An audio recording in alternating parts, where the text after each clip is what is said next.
This is a Boston Celtics news feed on CLNS. Today is Sunday, May 21st, 2017.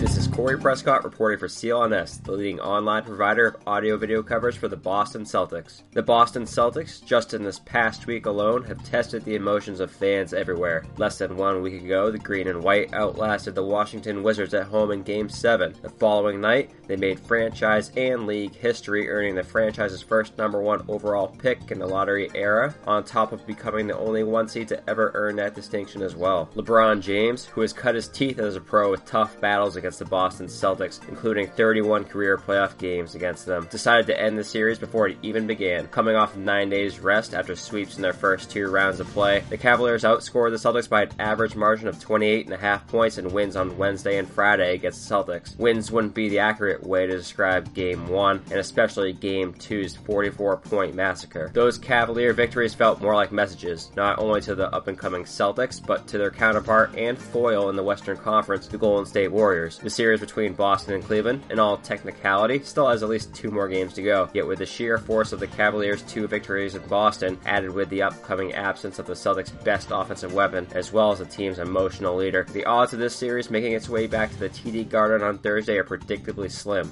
As reported yesterday on CLNS, Isaiah Thomas is officially out for the rest of the postseason with a hip injury. Marcus Smart will start as the lead guard in Thomas's place tonight for Game 3, while Amir Johnson is expected back in the starting lineup once again after making way for Gerald Green in Game 2, according to Brad Stevens. Thomas, who has gone through a gauntlet of physical and emotional pain this postseason, re-aggravated the injury during Game 2 against Cleveland. Thomas initially sustained the injury during a March 15th win against the Minnesota Timberwolves, causing him to miss the next 2 games. The ailment was further aggravated during the Celtics' Game 6 loss at Washington on May 12th, putting his 29-point, 12-assist Game 7 effort against the Wizards in perspective. According to his head coach, Thomas's injury could potentially require surgery. He's expected to meet with specialists over the next few days. Danny Ainge tweeted about Thomas, quote, "Legendary season by Isaiah Thomas. With the personal tragedy and injuries he's overcome, getting through Game 7 was heroic. Hashtag the little guy." End quote. Tune into CLNS for all of your Celtics coverage, including tonight's Game 3 in Cleveland, tip-off scheduled for 8:30 on TNT. Being a part of CLNS personally, I'm fortunately a part of the relaunch of our website. In June of this year, CLNS Media will be launching a new site. To celebrate CLNS Radio's relaunch as CLNS Media, we are giving away an authentic Bill Russell autographed Spalding basketball. Enter at clnscontest.com. Contest ends June 7th, 2017. Share with your friends and get bonus entries.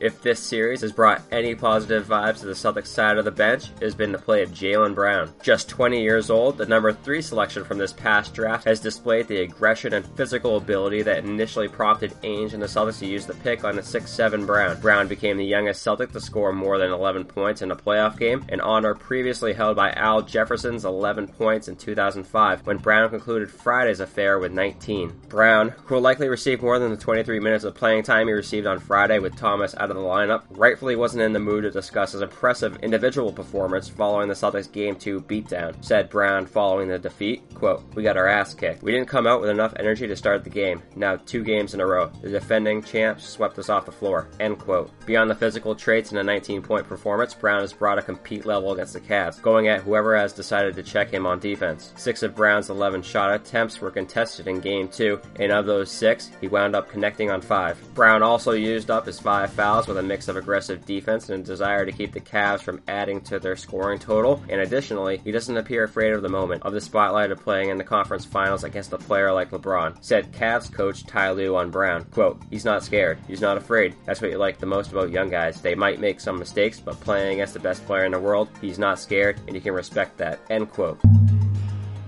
It's playoff season, and having the right players on the court will be the key to success. That sharp outside shooter or power rebounder can be the difference between winning and losing. Business isn't any different. Your company needs the right people to be the best. So where do you go to find top talent? At ZipRecruiter.com, you can post your job to 100+ job sites with one click. Then, their powerful technology efficiently matches the right people to your position. And right now, listeners can start forming their own winning team on ZipRecruiter for free. Just go to ZipRecruiter.com/sportsfan. That's ZipRecruiter.com/sportsfan. ZipRecruiter.com/sportsfan. Try it for free at ZipRecruiter.com/sportsfan.